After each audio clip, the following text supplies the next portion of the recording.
নমস্কার। আজকে দেওয়ালি, কালী পুজো চলছে, চতুর্দিকে বাজি ফুটছে। তো বাজি নিয়ে একটা কবিতা লিখেছি, যদিও কবিতাটা সতর্ক হওয়ার জন্য। শুনুন এবং সতর্ক হবেন সবাই।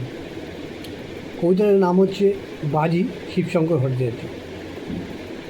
ছোট্ট মেয়ে বায়না ধরে, বাজি চাই বাজি, আনতে হবে পটকা বাজি, তবেই খেতে রাজি।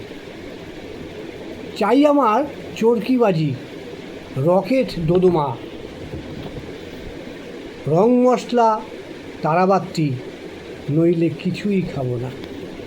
নিরুপায় আনতে হলো নানা রকম বাজি, ঠাস ঠুস চরবর, ফুকুর মুখে হাসি।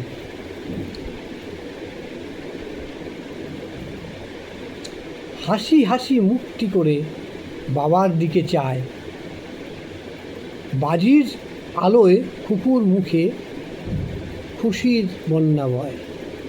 রকেট বাজি হলো শুরু, ডাকে খুকু মাকে, দেখবে এসো সাদা ধোয়া, বারুদের গন্ধ নাকে।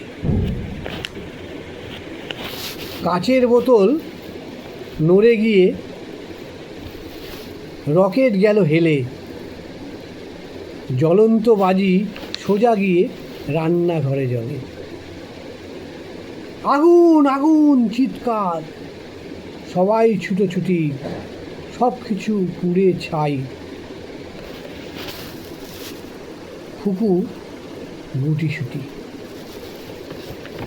হঠাৎ মায়ের চিৎকার, আমার খুকু কোথায়? এক কোণায় দাঁড়িয়ে খুকু কেঁদে বুক ভাসায়। কেঁদে কেঁদে বলছে সে, বাজি ভালো না। বাবার গলা জড়িয়ে বলে, আমার বাজি চাই না। ঈশ্বরের অসীম কৃপায় প্রাণহানি হয়নি। এরপর থেকে খুকু বাজির বায়না করেনি। সকলকে নমস্কার এবং সতর্ক হে বাজি পুরাণ। সতর্কতার জন্যই এই কবিতাটা আমি আবৃত্তি করলাম। সবাই ভালো থাকবেন এবং বাচ্চাদেরকে সাবধানে রাখবেন। নমস্কার।